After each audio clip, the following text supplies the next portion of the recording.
This video is brought to you by the Cornwall Lebanon School District's Technology Services Department. In today's training, we're going to give you a brief tour and overview of backing up your files so that way you can ultimately become a file backup hero. Our goal today is to give you the training you need to give yourself a peace of mind. We know that you spend countless hours doing lesson plans and other jobs that are related to your work. You have tons of files, whether they're Word documents, spreadsheets, PowerPoints, and ultimately, we don't want you to have to worry about losing anything that you're putting your heart and soul when you come to work each day. Your computer typically looks like this, and when you get that normal screen, everything's great. Sometimes we can't control what happens, so whether we are exposed to some sort of virus or malware, or even sometimes we'll end up getting that blue screen of death where we get that panic look and we're not sure if the computer's going to start back up again. We ultimately want you to not have to worry about that sinking feeling that you get when you see these things, and just know that your files are safe so that way you don't have to worry about losing everything and starting over again. At the end of the day, regular file backups are the only way that you can truly minimize your risk of losing your work. At the end of the day, there's no 100% foolproof method that's going to save you from any complete catastrophe, but what we can do is minimize the risk so that way you can be confident enough that you don't have to worry about it. And ultimately, we want you to remember that only you can be a file backup hero. Let's begin your training so that way you can get a full understanding and make sure that your files are backed up. In part one of the training, we're going to just talk briefly about how documents are saved. Every computer has a hard drive that looks similar to what I have pictured on the screen, and depending how the hard drive's made, it can either move faster or slower than others, and it might have more memory or less memory than other hard drives. But ultimately, this hard drive is sitting within your computer, or if you have a laptop, it even fits in that laptop there, and they look similar. But sometimes they function a little bit differently. And ultimately, when you save files on your computer, they're going to just go into this location. And ultimately, the computer that has that hard drive in it is the only one that can access those files. So it makes it nice because those files are secure. However, if anything goes wrong with your computer, that's when you run into an issue because this is the only place that those files exist. When you go to retrieve your files, we just click on that folder icon on your desktop, and then we're able to go into our documents or other folders where we have things. So I just have a screenshot here, and basically whenever you retrieve things from here, it makes it nice. Your computer can easily have you retrieve those things and continue working on it. But like I said, the problem is if anything goes wrong with our computer, if we only have these things saved on our computer, this is the only thing that's going to be able to open it. So we might risk losing things if there were to be some catastrophe with our computer. And that's going to lead us into part two. And we basically have this set up for the majority of users in our school district, and it's the OneDrive automatic backups. In the Cornwall Lebanon School District, everybody has a Microsoft account, and through this, OneDrive's housed, and it is a way to back up your files. So it is possible to save things to OneDrive automatically, or even have OneDrive pull things to your OneDrive folder so that way you don't have to worry about losing things. And the way it works is that your files are actually saved on your computer, but then it's also recognizing that it's in the OneDrive area. So that way it's telling Microsoft to pull those files and back them up on a server online as well. And we know that is the cloud. Our OneDrive servers are backed up by Microsoft security clearances. So there's always that slim chance that something could go wrong with OneDrive. There's no foolproof way. But because of the clearances that Microsoft has, we can be pretty confident that we do not have to risk losing all of our stuff when we have it on OneDrive. And one concern that people usually get when they first use OneDrive is they feel that their files are exposed to other people. And while there's always the risk that there could be data breaches and things like that, once again, Microsoft has many clearances, and truly someone would have to get through a lot of security gates to be able to get to those files unless you gave them permission to. So you can think of your files, even though they're online, only you have access to them unless you give someone permission or share them with a group of people. All right, so what I'm going to do is I'm going to jump out of this presentation and just show you a quick overview of OneDrive. Like I said, most of us in the district have this set up so our files are backed up. We try to do this now with Windows 10 because they make it available to just have OneDrive running in the background. And you'll notice on my computer, I have a blue cloud that's just showing up on my taskbar. If I see the blue cloud down here, that means that I'm good to go, I'm signed in, and anything that I have saved in OneDrive is automatically backing up. If you don't see a cloud on your taskbar like me, you can click on this caret button, and then most likely you'll see a cloud here. What I did to get mine down there is I just dragged my my cloud icon down to the taskbar. So now, once again, like I drug it up here, so now I see it here, but I can just drag it down. I like to make sure that it's jumping out at me so I know if it's not a blue cloud, then that means that something's wrong. If you see an icon of a cloud that is not blue, maybe it's grayed out or it's white, that means that you are not signed into OneDrive right now. And ultimately that means you just need to right click on it and then sign in, and you'll just sign in by using your regular email and password that you use for our school district. If you end up changing your password for whatever reason, the next time that you sign in, it'll most likely tell you that you need to sign in because it's recognizing that your password has changed. Now, if you go on here and you do not see a cloud at all, that means that your files are not backing up. That means that OneDrive's not running on your computer. All right, to get it to run, all you have to do is go to the Windows button, type in OneDrive. You'll see that a OneDrive app option opens up, so I'll just click on it. And then when you click on it, in my case, I'm signed in, so it's pulling up my folder.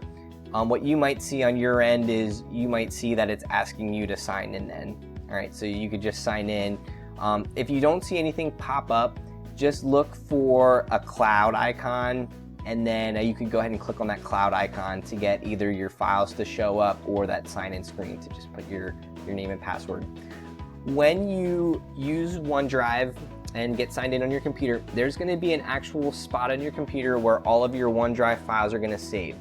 So if this is the first time you use OneDrive, you're going to just have a OneDrive spot on your computer, and there's going to be absolutely nothing in it besides maybe some default folders that Microsoft creates for you. If you used OneDrive last year but you haven't touched it since, when you sign in, you might see old folders for things that you did last year show up, and that's just because it's recognizing that it has those things saved from before.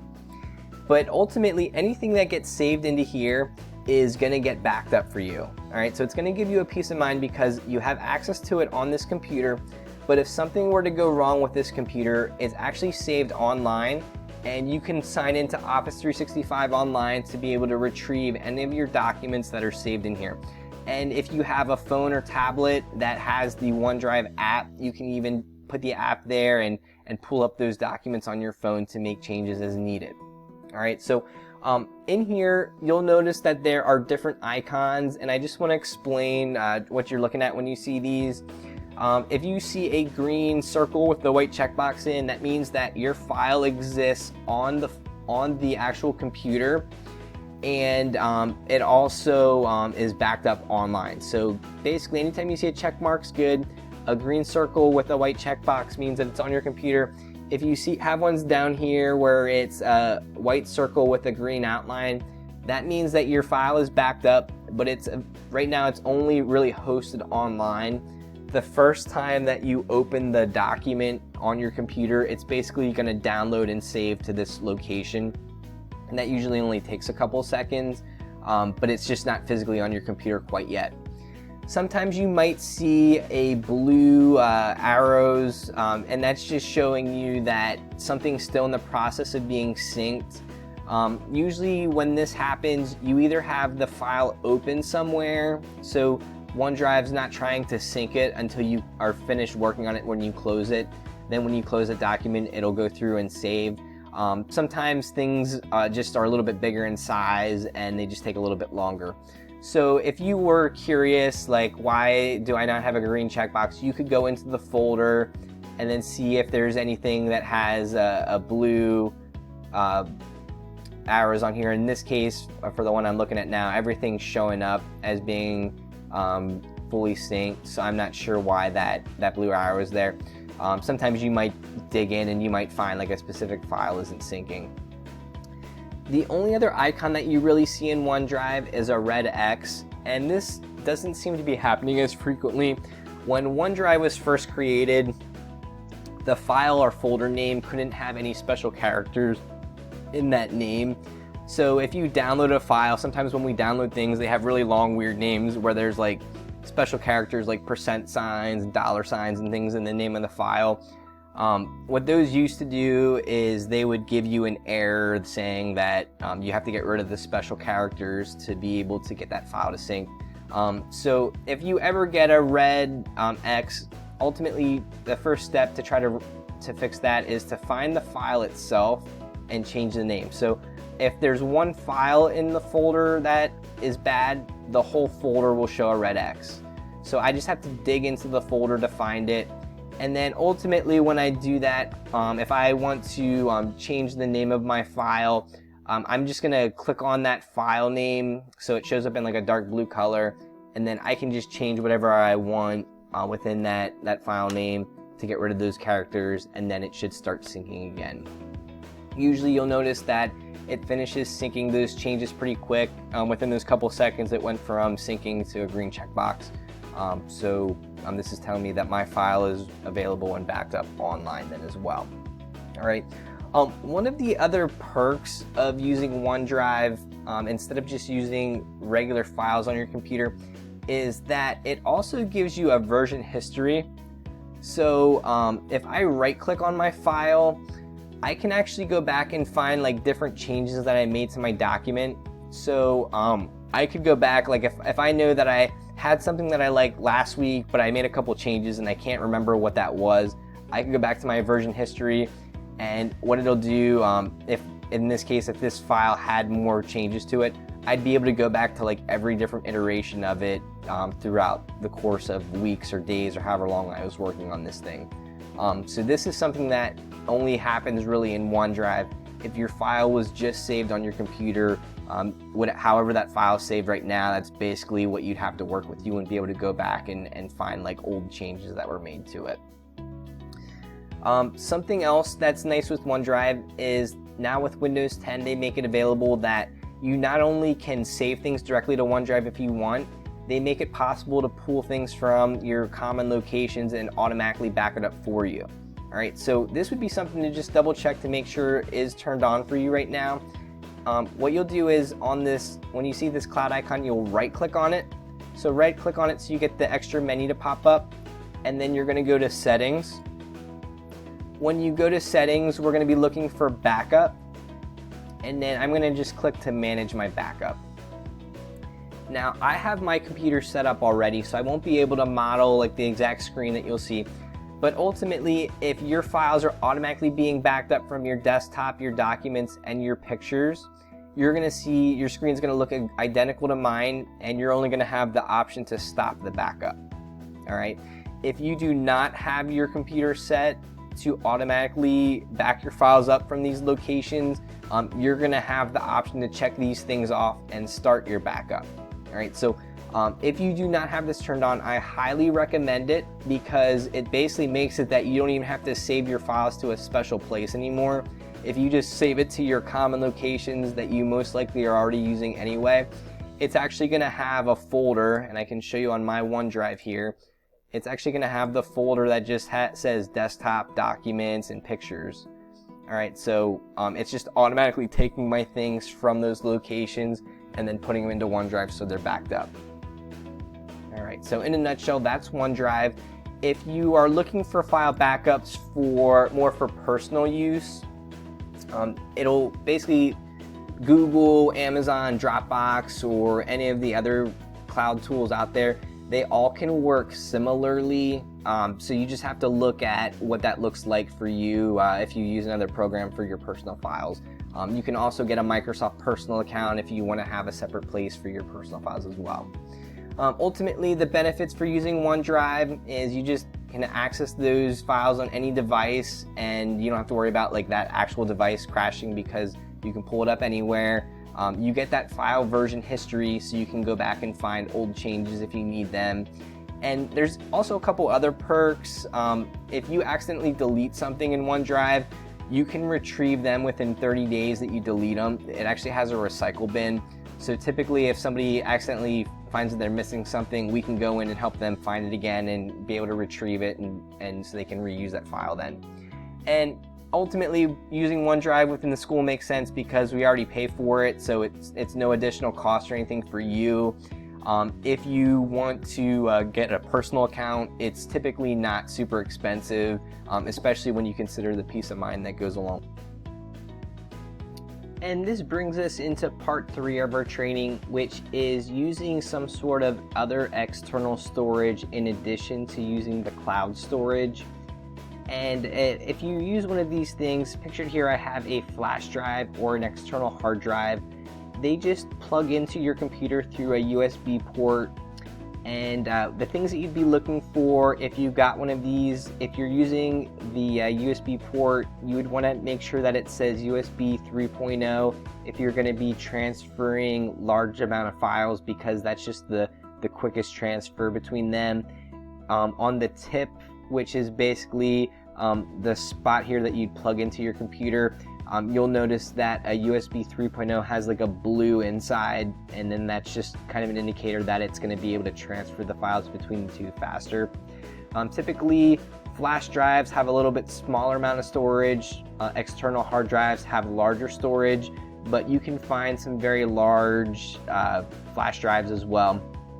Basically, when you use these, you'd plug your device into the computer, and then you would basically copy files into these locations, and you basically have a copy of that file on your computer and a copy on the external hard drive or flash drive. These are nice because they're not connected to the internet. So basically we recommend, if you use these, that you just don't keep them at the exact same place that you have your computer.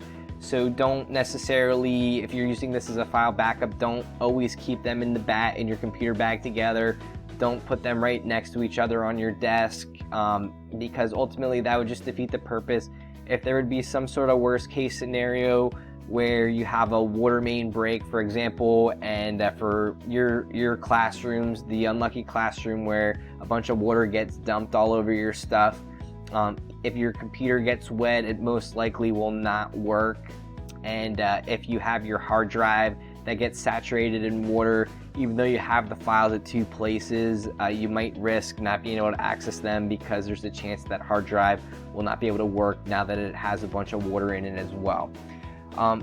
Typically when we talk about other external storage, if you're already using the cloud, people are wondering, why would I need to do something like this?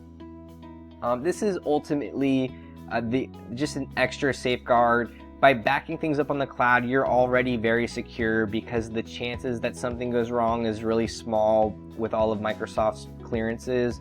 But there's always that chance that there's some sort of complex malware that gets through, called ransomware.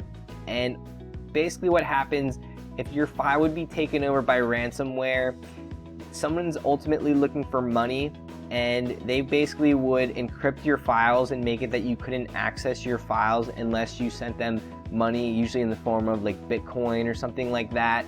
So if you do not have your files at another location or saved in another way, your choices are going to basically be to pay them that money to be able to get access to your files again, and you're kind of at that mercy and hope that they're trustworthy enough to give you your files back. Or you're just not getting those files. If you use some sort of external device and you keep it, that it's not always plugged into your computer, you keep it at a safe location, it would be just that extra 0.1% of security, saying, all right, you know what, if they have my files, I'm not happy that they have those, obviously, but I do have them somewhere else, so I can access them. I can start working on another device. And I wouldn't have to worry about like starting over and trying to like figure out where to go for all those files that I lost then. So this is just the ultimate security, so you don't necessarily need to worry about getting one of these things. But at the end of the day, they're not super expensive, and they do come in handy for other reasons as well if you're transferring things to between your school computer, work computer, or things like that. So they do potentially serve other purposes. You can get a flash drive for $5 if you don't need a ton of storage on it. If you want a very large external hard drive, it could cost you over $100, but it would give you a ton of storage with it. So ultimately, you just have to think about how you would want to use these things if you were to purchase one. If you were just going to focus on saving really essential documents, you could get away with a flash drive and you'd only need a couple gigabytes of space potentially. If you were, on the other hand, saving all of your pictures and videos and things from your phone, and you wanted to have them saved somewhere, you would need a large hard drive to be able to hold that.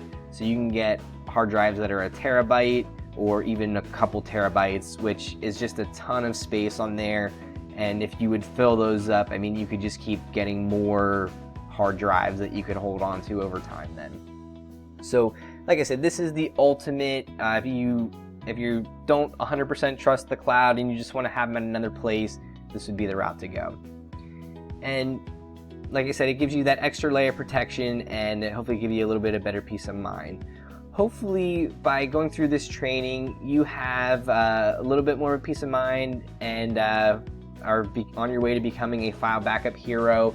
Take some time today and just verify that your files are backed up, or if you've never backed them up before, go ahead and start taking care of that. And if you watch this video and you still feel like you have no clue where to start, feel free to reach out to Technology Services. We'd be glad to sit down with you, go through the options with you, and just make sure that your stuff is secure so that way you have that peace of mind.